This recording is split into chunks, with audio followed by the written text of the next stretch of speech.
Bonjour à toutes, bonjour à tous. J'espère que tout le monde va bien. Et si on parlait de mes 5 astuces pour être performante au travail?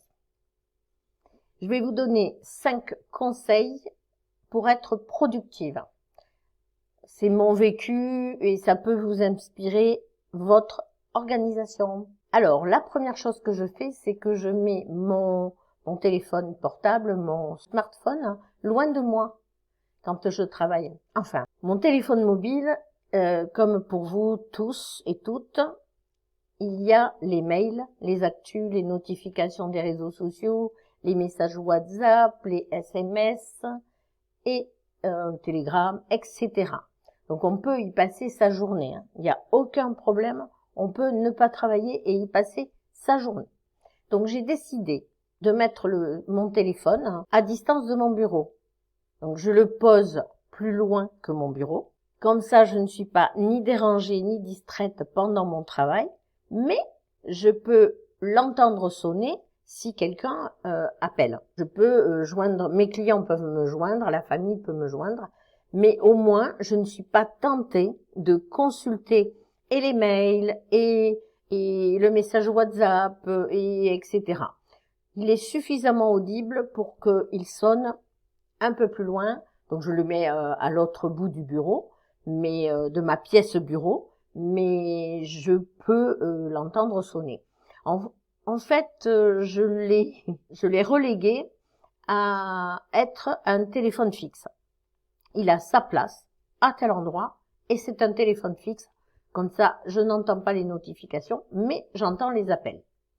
Mon deuxième conseil ou astuce, c'est faire une liste de travail. Moi, je la fais en papier et je l'accroche, je la mets en face de moi. Chacun, vous pouvez la mettre en post-it sur votre bureau, vous pouvez la mettre sur Word, Excel, ce que vous voulez, dès l'instant où vous l'avez sous les yeux.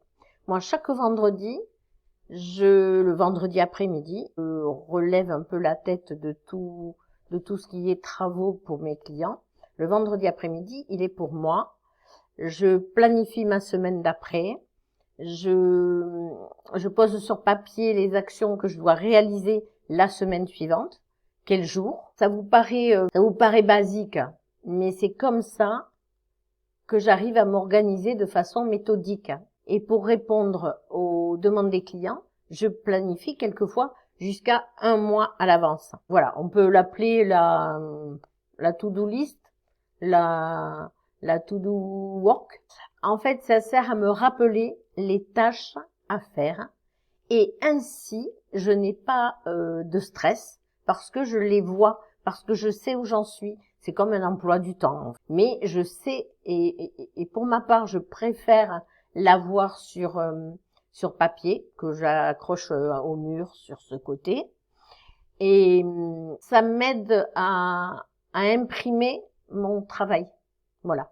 Ce qui a le plus transformé ma performance au travail, c'est que je traite mon téléphone portable comme un téléphone fixe pendant mes heures de travail.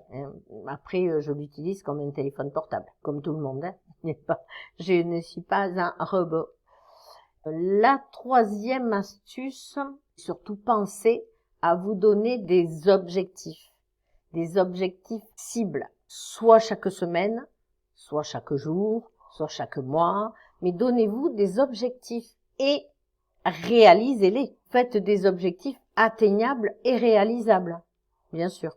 Sinon, vous allez de suite vous démotiver.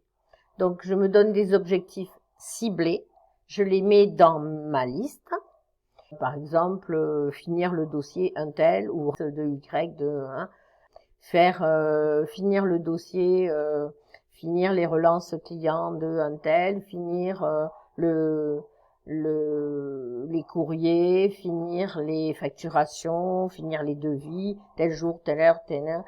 Je planifie tout ça. Et si jamais j'ai une urgence, que je sois obligée de décaler, je note que j'ai décalé, je le décale et je le vois plus loin dans ma liste. Ça pour vous dire que j'aime beaucoup les listes. Mais ça permet de dégager beaucoup de place dans son cerveau. Ça évite de penser à tout le temps. La quatrième astuce n'a rien à voir avec le travail, mais elle va vous aider à travailler. Donc c'est déjeuner. Prenez un vrai petit déjeuner le matin. Un café, ça suffit pas. Vous n'allez pas tenir jusqu'à midi sans avoir quelque chose dans l'estomac. Vous n'aurez pas de carburant. Alors, c'est peut-être pas un conseil pour travailler, mais c'est un conseil pour vous aider à tenir au travail. Longtemps, moi, je buvais un café, point barre, c'est tout. Et tout le temps, en fin de matinée, j'étais pompée, fatiguée, etc. Donc un jour, j'ai décidé que j'allais prendre un petit déjeuner, mais un bon petit déjeuner. Des céréales, un yaourt, des œufs sur le plat, du jambon blanc, du café, des fruits, etc. Mais je déjeune, je petit déjeune, et c'est copieux. Eh bien, vous savez quoi? J'ai vraiment senti la différence. Mes capacités de concentration ont été déployées. J'avais plus ce coup de barre à 10h30 qui me disait allez, va boire un café. Du coup, allez, hop, un autre café. Et là, je tiens sans problème jusqu'au déjeuner.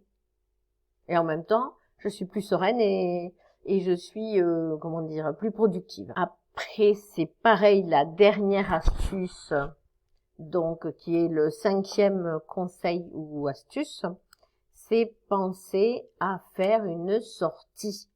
Aller dehors. Au moins 20 minutes par jour. 20 minutes par jour parce que j'ai lu sur des blogs, dans des magazines santé, j'ai écouté à la télévision que en s'exposant chaque jour un peu au soleil et à la lumière, parce que même derrière les nuages, il y a du soleil, votre corps, il prend toute la vitamine D et ça lui fait beaucoup de bien. On a besoin d'avoir une bonne ossature, une bonne dentition, un système immunitaire fonctionnel. Dans le passé, il y avait des fois, j'avais absolument pas envie de sortir. Comme je travaillais chez moi, les jours de pluie, les jours de froid, j'étais très bien chez moi, pas du tout envie de sortir de ma pièce ni de ma maison. Et j'avais quand même ce sentiment de fatigue. Oui, je ressentais cette fatigue, parfois de la lassitude, mais qu'est-ce que je bafouille, de la lassitude, le moral dans les chaussettes, voilà, tout ça, pas envie de travailler. Et un jour, une amie m'a dit sortir un peu tous les jours, même sous la pluie, même dans le froid, faire une course, une balade, une marche, aller promener les chiens, etc. Un prétexte pour s'exposer au grand jour, parce que le soleil est toujours là, malgré les nuages. Je sais, je l'ai déjà dit. Et en effet, j'ai commencé à le faire 10 minutes, un quart d'heure, etc.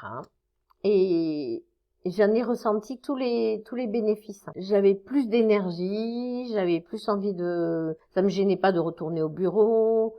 J'avais le sentiment d'avoir vidé ma tête pour mieux repartir. Je crois que j'ai fait le tour de mes petites astuces et je voulais vous dire que vous voulez devenir télésecrétaire ou secrétaire indépendante. Eh bien, déjà, appliquez ces astuces qui n'ont rien à voir avec le métier de télésecrétaire.